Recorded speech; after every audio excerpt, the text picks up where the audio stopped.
بسم اللہ الرحمن الرحیم۔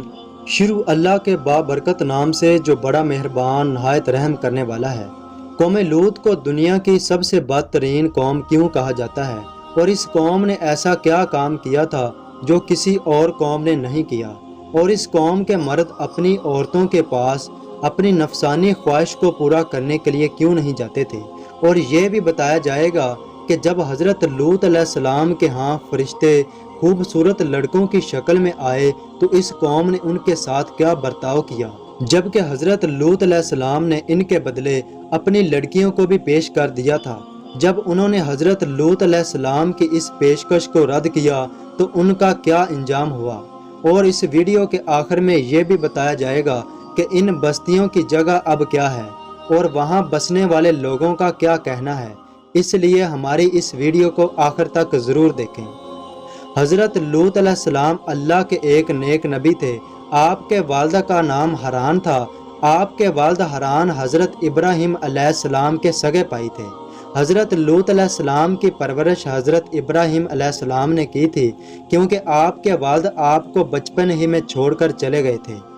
حضرت ابراہیم علیہ السلام پر سب سے پہلے ایمان لانے والے حضرت لوط علیہ السلام تھے۔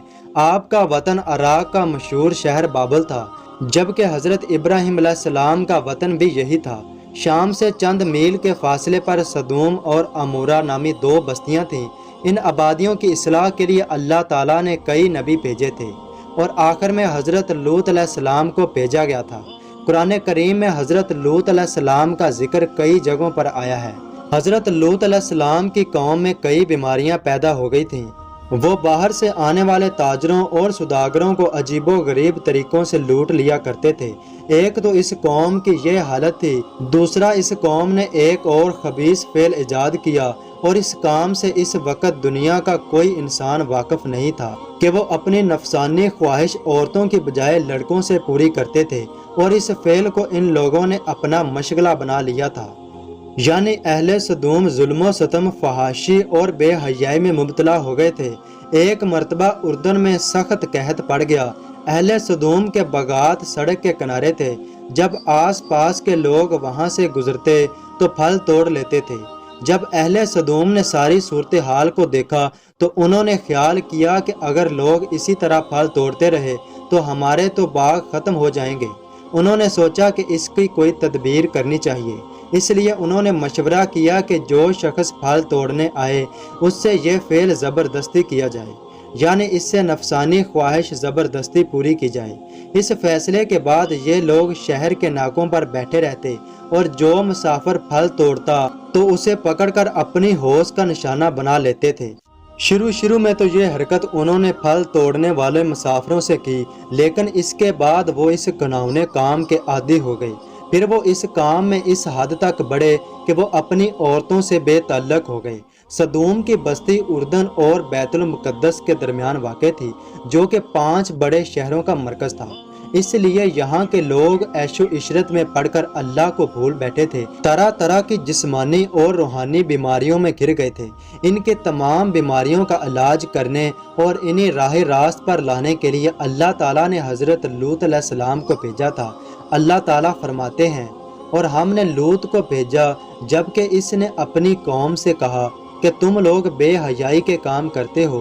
تم سے پہلے دنیا کی کسی قوم نے یہ کام نہیں کیا کہ تم عورتوں کو چھوڑ کر مردوں سے اپنی شہوت پوری کرتے ہو، بلکہ تم لوگ حد سے گزرنے والے ہو۔ یہ بدکاری کا کام اسی قوم نے ایجاد کیا تھا۔ ان سے پہلے کوئی قوم اس برے کام سے واقف نہیں تھی۔ اس لیے قیامت تک جتنے لوگ یہ خبیث کام کریں گے، اس کا گناہ قوم لوط کے نامہ اعمال میں لکھا جائے گا۔ آپ کی قوم نے جب آپ کا خطاب سنا تو اس نے جواب دیا کہ ان کو اور ان کے لوگوں کو اس بستی سے نکال دو، یہ بڑے پاک صاف بننا چاہتے ہیں۔ ان لوگوں کا یہ جواب بہت سخت تھا، لیکن حضرت لوط علیہ السلام نے ان کی دھمکی کی کوئی پرواہ نہ کی اور تبلیغ کا کام جاری رکھا۔ لیکن اس کے باوجود بھی وہ حضرت لوط علیہ السلام سے کہنے لگے، اگر تو سچا ہے تو ہم پر اللہ کا عذاب لا کر دکھا۔ حضرت لوط علیہ السلام نے یہ جان لیا کہ یہ لوگ راہ راست پر نہیں آئیں گے، بلکہ وہ تو اللہ کے عذاب کا مطالبہ کر رہے ہیں۔ تو آپ نے اللہ کے حضور عرض کی، اے میرے رب ان لوگوں کے مقابلے میں میری مدد فرما۔ اللہ کا عذاب آنے سے پہلے آپ نے پھر ان کو سمجھایا کہ ان برے کاموں سے باز آ جاؤ، لیکن ان کا جواب یہی تھا کہ اگر تو سچا ہے تو ہم پر اللہ کا عذاب لا کر دکھا۔ آخر وہ وقت بھی آ گیا جب اللہ کے فرشتے عذاب دینے کے لیے حضرت لوط علیہ السلام کے پاس آ گئے۔ فرشتے چونکہ انسانی شکل میں آئے تھے، اس لیے حضرت لوط علیہ السلام نے ان سے فرمایا کہ آپ لوگ اجنبی معلوم ہوتے ہیں۔ یہ فرشتے دراصل حسین و جمیل لڑکوں کی شکل میں آئے تھے۔ اب چونکہ قوم ایسے لڑکوں کے پیچھے فوراً پڑ جاتی تھی، اس لیے حضرت لوط علیہ السلام انہیں دیکھ کر گھبرا گئے۔ یہ گھبراہٹ کی اصل وجہ یہی تھی کہ میری قوم نہ جانے میرے مہمانوں کے ساتھ کیا سلوک کرے گی، اور دوسری طرف ان فرشتوں نے بھی اس وقت آپ کو نہیں بتایا تھا کہ وہ فرشتے ہیں۔ حضرت لوط علیہ السلام کی بیوی بھی کافر تھی اور کافروں سے ملی ہوئی تھی۔ اس نے جب حسین و جمیل جوانوں کو دیکھا تو اس نے جا کر قوم کو بتایا کہ ایسے حسین و جمیل لڑکے ان کے ہاں مہمان آئے ہیں۔ یہ سننا ہی تھا کہ کفار حضرت لوط علیہ السلام کے گھر کی طرف دوڑ پڑے۔ آپ تو پہلے ہی ڈرے ہوئے تھے، جب آپ نے انہیں آتے دیکھا تو گھبرا گئے اور ان سے بولے یہ لوگ میرے مہمان ہیں، ان کے سامنے مجھے ذلیل نہ کرنا، اللہ سے ڈرو اور میری عزت کا خیال کرو۔ آپ کے جواب میں انہوں نے کہا کیا ہم نے دنیا بھر کے لوگوں کی مہمان نوازی سے آپ کو منع نہیں کر دیا تھا؟ اور آخر کار آپ نے مجبور ہو کر ان سے فرمایا اے میری قوم، یہ میری بیٹیاں یعنی میری قوم کی لڑکیاں یہاں موجود ہیں، یہ تمہارے لیے پاکیزہ اور بہتر ہیں، سو تم اللہ سے ڈرو اور میرے مہمانوں کے سامنے مجھے رسوا نہ کرو۔ آپ نے انہیں پیشکش کی کہ میں اپنی لڑکیاں تمہارے سرداروں کے نکاح میں دے دیتا ہوں، بس تم اپنے ارادے سے باز آ جاؤ۔ اس زمانے میں مسلمان لڑکی کا نکاح کافر سے جائز تھا۔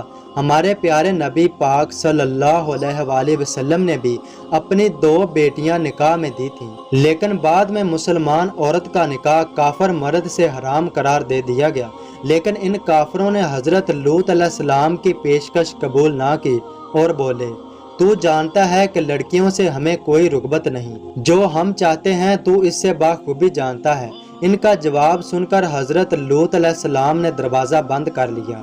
جب انہوں نے دیکھا کہ حضرت لوط علیہ السلام نے دروازہ بند کر لیا ہے تو انہوں نے دیوار پر چڑھ کر اندر داخل ہونے کی کوشش کی۔ حضرت لوط علیہ السلام اب اور زیادہ پریشان ہو گئے۔ آپ کی یہ کیفیت مہمانوں کی وجہ سے تھی۔ دوسری طرف فرشتے جو کہ حسین و جمیل لڑکوں کی شکل میں تھے، وہ یہ سارا منظر دیکھ رہے تھے۔ اب وہ وقت آ گیا کہ فرشتوں نے حضرت لوط علیہ السلام سے کہا اے لوط، ہم آپ کے رب کی طرف سے بھیجے ہوئے فرشتے ہیں، یہ لوگ ہرگز آپ تک نہیں پہنچ سکیں گے۔ آپ اپنے گھر والوں کو رات کے کسی حصے میں لے کر نکل جائیں اور آپ لوگوں میں سے کوئی پیچھے مڑ کر نہ دیکھے، مگر ہاں آپ کی بیوی پر بھی اللہ کا عذاب آنے والا ہے، کیونکہ آپ کی بیوی بھی اس قوم میں شامل ہے اور ان پر بھی عذاب کے وقت عذاب آئے گا۔ فرشتوں کی بات سن کر حضرت لوط علیہ السلام نے سکون کا سانس لیا۔ اب فرشتوں نے آپ سے کہا کہ آپ دروازہ کھول دیں۔ فرشتوں کے کہنے پر حضرت لوط علیہ السلام نے دروازہ کھول کر ایک طرف ہو کر بیٹھ گئے تو حضرت جبرائیل علیہ السلام نے اپنے ایک پر سے معمولی سا اشارہ کیا، اس سے سب کے سب اندھے ہو گئے۔ تو انہوں نے کہا کہ یہاں سے بھاگ جاؤ، لوط کے مہمان تو جادوگر معلوم ہوتے ہیں۔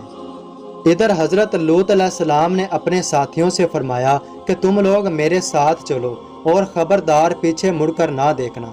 اب اس قوم پر اللہ کے عذاب کا وقت آ گیا ہے۔ اس پر آپ کے سب ساتھی آپ کے ساتھ سدوم کی بستی کے ساتھ والی بستی سنور میں چلے گئے۔ آپ کی بیوی تھوڑی دور ساتھ چلی اور پھر واپس قوم کی طرف دیکھا تو وہ اللہ کے عذاب کا شکار ہو گئی۔ جس وقت حضرت لوط علیہ السلام سنور میں داخل ہوئے، اس وقت اللہ تعالیٰ نے اس قوم پر گندک اور آگ آسمان سے برسائی۔ پوری قوم نے ایک چینخ ماری۔ فرشتوں نے ساری آبادی کا تختہ اوپر اٹھا کر الٹا پٹک دیا، پھر اوپر سے پتھروں کی بارش ہونے لگی۔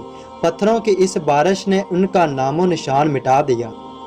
سورج نکلنے کے بعد حضرت لوط علیہ السلام نے پہاڑی کے اوپر چڑھ کر سدوم کی بستی کی طرف دیکھا تو وہاں ہر طرف تباہی و بربادی نظر آ رہی تھی۔ سدوم اور عمورہ کی ان بستیوں کا کچھ حصہ اب سمندر میں شامل ہو چکا ہے۔ اس سمندر کا نام بحر مراد ہے اور اسے بحر لوط بھی کہا جاتا ہے۔ اس سمندر کے پاس رہنے والے لوگوں کا کہنا ہے کہ اس سمندر کی جگہ کسی زمانے میں خشک تھی۔ اس جگہ سدوم وغیرہ شہر آباد تھے۔ قوم لوط پر جب عذاب آیا یہ زمین سمندر سے تقریباً 400 میٹر نیچے دھنس گئی اور پانی ہی پانی ہو گیا، اس لیے ان کا نام بحر لوط ہے۔ حضور صلی اللہ علیہ وسلم کے زمانے میں اس بستی کے کھنڈرات مکہ معظمہ سے جاتے ہوئے نظر آتے تھے۔ اللہ تعالیٰ کی حضرت لوط علیہ السلام پر کروڑوں رحمتیں